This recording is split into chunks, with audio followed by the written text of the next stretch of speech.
You know, it really seems like nowadays, most of the sites we use for information, social media, entertainment, and most of those have been mostly updated to sites that fit the algorithm and generation we face now, mostly as the population of people who use social media the most. Sites like TikTok, Instagram, and now Twitter, formerly as Twitter but now X, are now populated by dozens of teens online around the world looking to find whatever thing they want to look up or just have fun on. But back then, in let's say 2010s, early internet and social media, there was definitely an influx of other sites you see that are now outdated and mostly populated by now older people, used as the younger generation back then for the site. Sites like Facebook and of course Reddit, as today's topic, were sites that more young people used back then, but slowly became more outdated as the sites decreased in popularity and good use, and over the years slowly became more and more obsolete to the young population.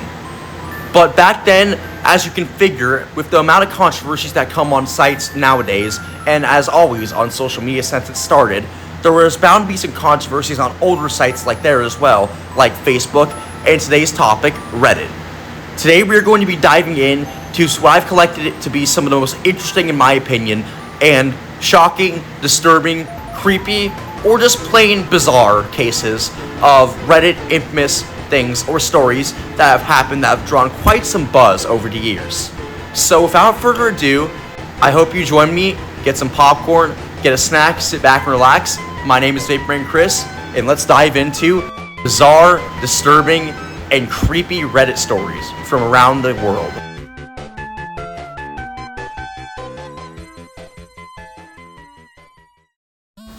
Now, for this first case, let's time travel back to the lovely year of 2012, when memes were booming at their peak, and bacon, unicorns, mustaches, overly attached girlfriend, and Gangnam Style were everywhere. And with the endless KFC Guitar Hero meals, and all the troll memes you could watch, I wouldn't blame you. But back then, there was a certain someone who was up to something a little bit different in minds of term on using the internet, but it was not good. It was kinda predatory, and by kinda, I don't mean kinda, I mean very. And I just say that to so kindly comply with YouTube's terms of service, not mentioning anything very explicit in these days of YouTube. But you'll see what I mean as we get into this. So without further ado, let's dive into our first topic. You see, back in the internet days of the Wild West, early 2000s, it seemed like it would be more common sense, but it seems that that's not the case, as people were equally as stupid back then and would post the most nonsensical, most incriminating things you could ever think to imagine to even post on social media. But this is the case, unfortunately, today with today's creator of this subreddit on Reddit.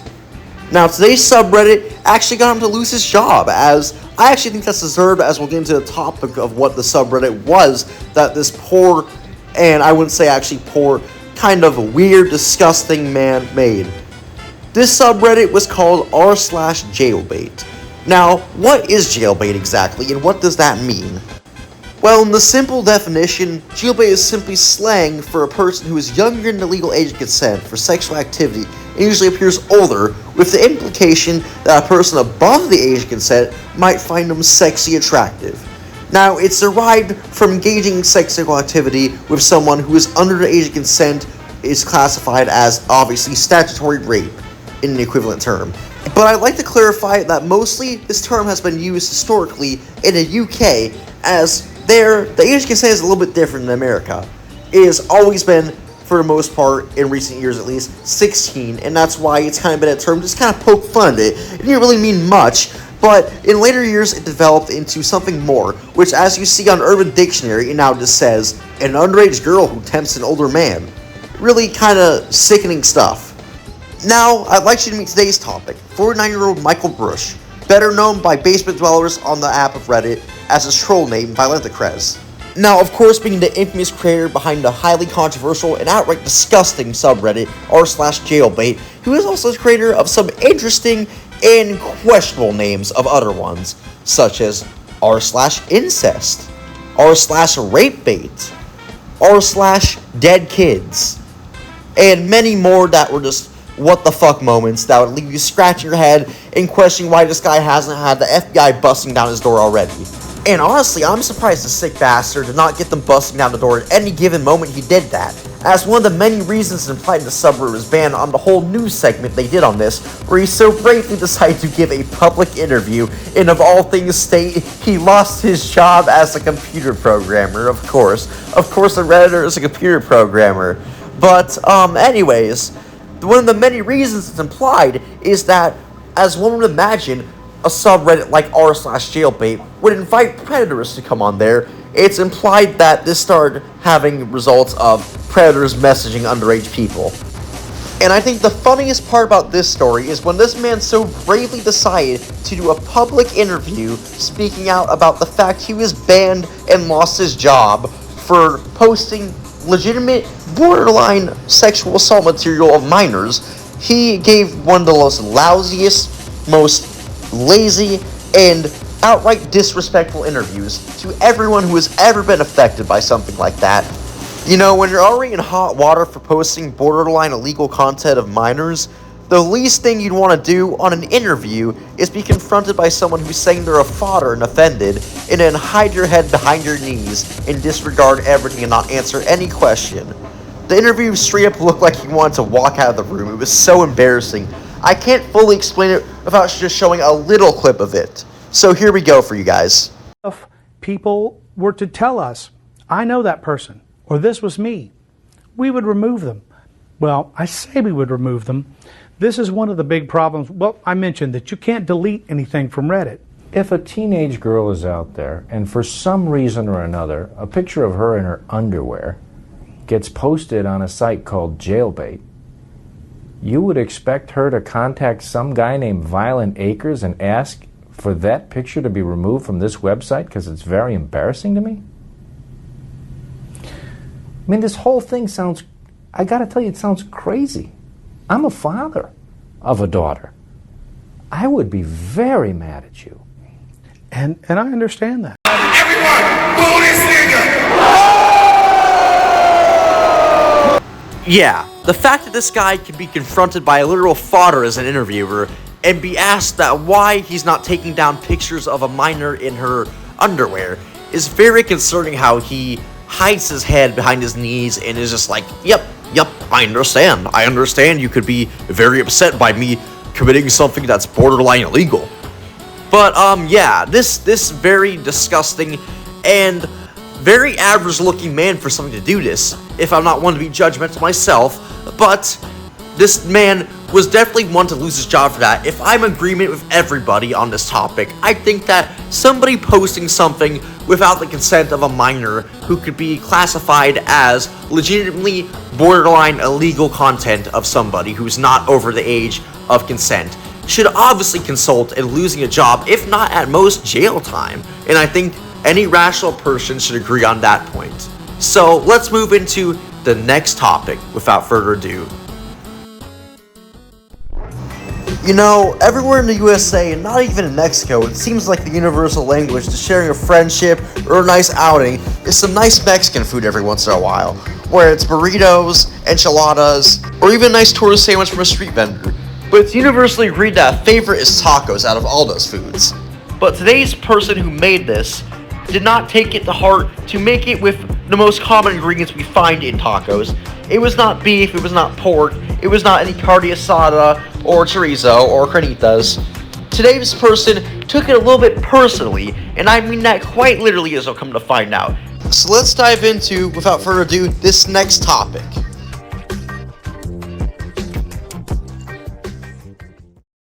Now, ladies and gentlemen, I want you to picture this for your next story. Imagine you're in a deadly motorcycle accident, being rushed to the hospital, not knowing if you even live or if not survive these injuries that are deadly at most and must require immediate surgery. You come to find out that your leg is going to have to be amputated. Now, if you possibly got the chance to keep your amputated foot after getting permission from the doctors after a surgery, you would be correct for the person in today's subject. Now, ladies and gentlemen, I'd like you to be a 38-year-old man who goes no other by an anonymous name on Reddit, Incredibly Shiny Shark. Now, as goofy as his name may sound, his story is quite notable. Now, before I go further, I'd like to ask y'all what y'all personally see in these pictures. Now, to some it may look like an innocent person with his friends cooking up a nice Mexican dinner, of some fajitas, some tacos, some quesadillas, but no. Are you ready? This was actually meat made from the own person's amputated foot. And honestly, anonymous or not, it seems that the user has no problem sharing as much conflicting details, personal or not, about the story. Now, in a June 12, 2018 dated interview with infamous article in Vice News, it seems that the man, albeit still anonymous, has no problem sharing with as much details as helps the story to get out there. Kindly and also remarkably, quite collectively still, the anonymous user kindly shares all the details of how the motorcycle sent them careening into a forest in a tree, and the doctors told them, unfortunately, they would have no choice but to amputate the limb. But, ladies and gentlemen, you see, this is when our anonymous user put on his big boy thinking hat and decided to throw a little party with it and make it just a little bit of a memorable amputation send-off for his now amputated foot. Now, as the first step goes, of course, the one thing he'd do first would call up all his friends and invite them over to a little social gathering, a little dinner party, if you will. And further to word of mouth of the anonymous user, on Sunday, July 10th of 2016, the man invited 10 of his most open-minded friends to come over and try the dish. And albeit, this man had style, because they chose to open this glorious dining with the choice of apple strudels, quiche puff pastries, fruit tarts, and chocolate cake. That sounds absolutely delicious, and if I was going to eat my own amputated foot, I think that would definitely pair it nicely, at least with the morbid thought of me eating my own flesh. Hell, even seems the man was so kindly generous to let his guests get boozed up before he tried the final dish, as it says they bonded over a generous helping of gin lemonade punches and mimosas. But with all that finished at the end of it, and with that said and done, it was finally time to prepare the final dish. Fajita tacos made out of the beloved user's own amputated leg. 2 years later, as the man calmly explains to the Vice News article, he actually marinated it kinda similar to actual fajitas, putting it in a bunch of sauce and vegetables as peppers and onions, as most usually do with fajitas, except this guy's recipe was a little bit of what we call human leg taco.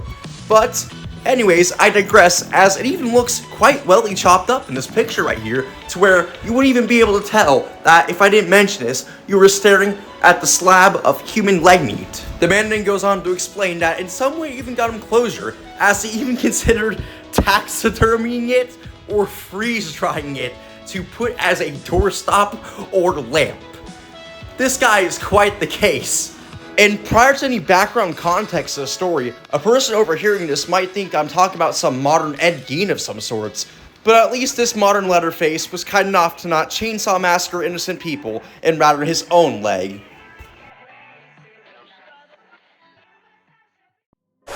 San Diego police want to know if a murder confession posted in the form of a meme on social media site Reddit is the real thing.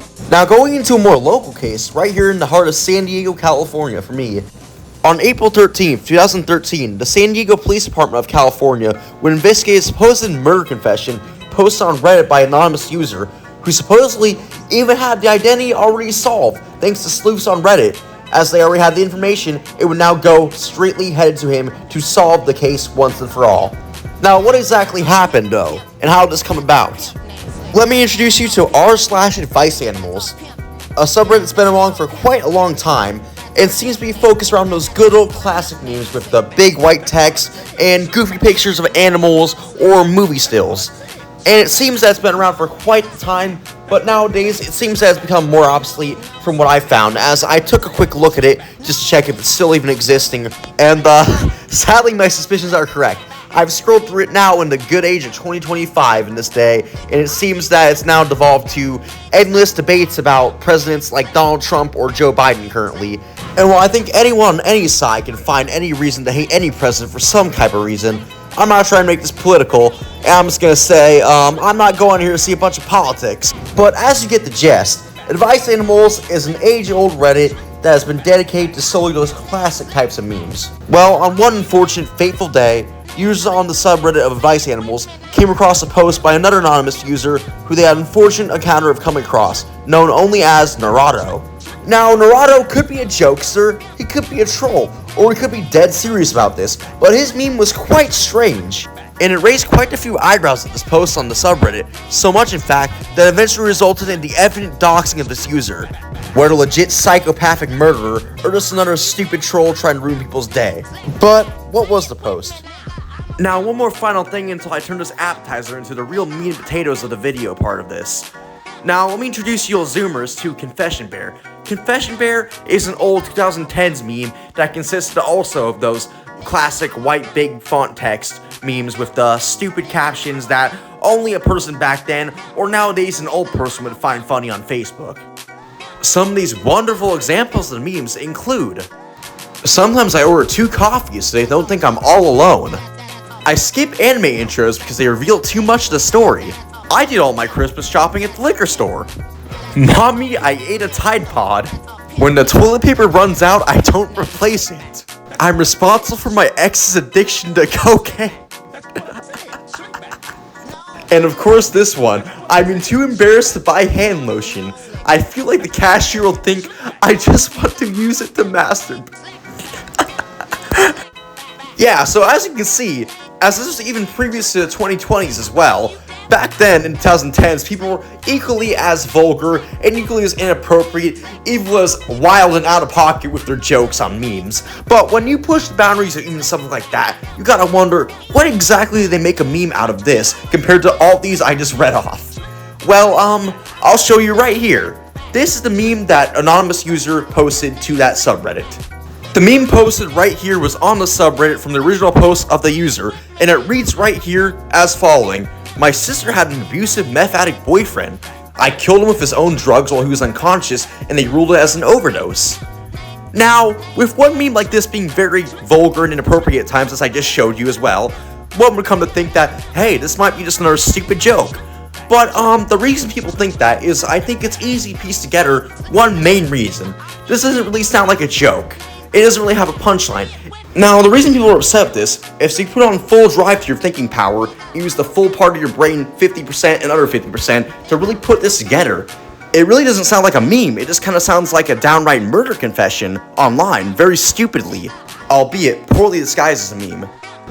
And well, with Reddit, what does this leave Redditors with nothing else to do online on Reddit? They go after them, and with this, of course that happened. They went after everything this man posted and every trace of info they could possibly find. They went and traced everything from their accounts, their info, their age, their location, every single bit of data, info, and information they could find in this guy, even though it was an anonymous account. They wiped it completely and found it. And well, what the authorities found is kind of actually pathetic. Within minutes, the post went completely viral, gathering thousands and thousands upon views, and with this, the man had to obviously come up to clear his name from the quite stupid action of what he did. And well, what the man said was not quite the best to respond to this either, in any way or shape or form. The stupid man allegedly went on a follow-up post, quote, saying, "If I had $1 for every time someone on the internet took me seriously, I'd be able to retire today alone." Follow up the absolute genius words of, "If you want to catch a murderer, get outside your house, go put on your fucking tights, and fight crime." And well, I guess to some stupid degree, with a stupid post like that is true, troll or not, but it doesn't help with the thread that he made the title finally have the guts to say it on the post. Yeah, buddy, I'm sorry, you didn't make it very obvious that it was a joke.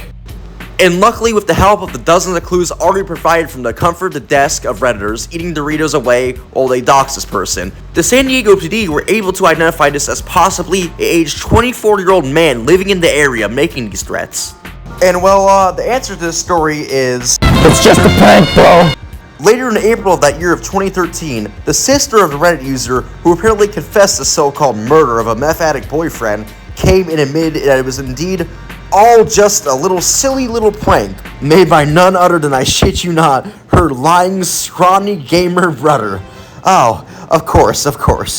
The sister didn't want to even say that she doesn't even know anyone who could overdose, as she let alone doesn't even have a current boyfriend at the time. And holy shit, it seems like this guy just lied on top of lies, because it seems he wasn't even from San Diego. It seems he was from British Columbia, Canada, actually, and that was actually a lie he made up to elude people away from the fact that he just made a serious threat. Because after all, people after this doxed him and found with all the info that there was no match for anyone in San Diego under that person. So, of course, his sister kindly provided the info that the brother is nothing more than a scrawny gamer lying about something like murder online. In fact, after a journalist managed to get in contact with the sister of this person who posted this, she reads as follows. My brother lives in another country, not sure what he does online. It's an ill-advised prank. I know no one who has overdosed, and my brother is a scrawny gamer. I've seen your Twitter/Facebook and appreciate if you wouldn't link anything to me as I'm currently applying for higher level positions in my career. And well, I guess you can go figure, as under his hobbies kind of lists some pretty obvious traits of not really a psychopathic murderer that comes to mind, but kind of the average reject stoner kid living in his apartment or basement of his mom's, watching YouTube and eating a bunch of junk food and consuming a little bit too much of explicit material online. In fact, maybe without the threat, some people might say he actually sounds like not bad of a person to hang out with, as he lists watching movies, smoking pot, karate, owning a snake, and enjoying the song In-A-Gadda-Da-Vida by 1960s rockers Iron Butterfly as his interests. Hey, the man was a troll, but he had taste. And to so well send us off and close us off, I like to provide you all with a little bit of an actual meme that came about this whole fiasco in this Wild West day of social media back then with this whole situation about. If you joke about murder on Reddit with a throwaway account, you're gonna have a bad time. Classy, Reddit. Very classy.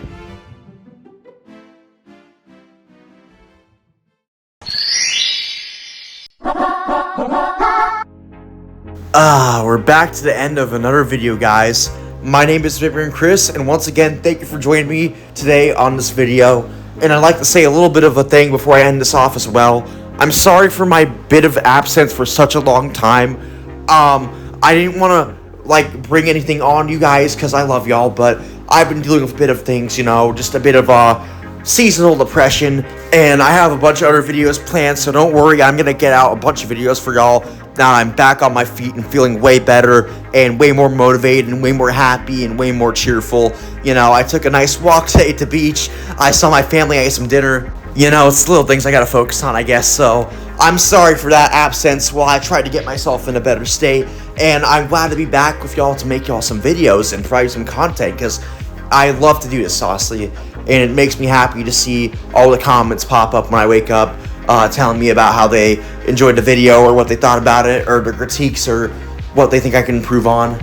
So, yeah, that's basically what's been going down, and why I've been gone for a bit, but now I'm back. I'm glad I'm feeling way more in my head to make some more content for y'all, and once again, as always, I'm Vape Chris. Thank y'all for joining me. Thank y'all for watching. I hope you have a great day, a great night, wherever time you're watching this at, or wherever time you see this upload at.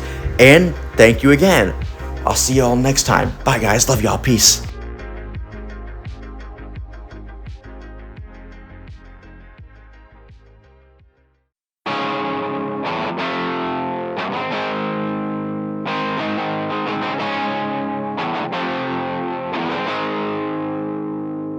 I'm a schemer boy, I'm a dreamer boy, I love a girl that'll leave a fucking need a boy. Baby, I'm a beamer boy, need a beamer boy, I wanna see 3, that's 2-seater boy.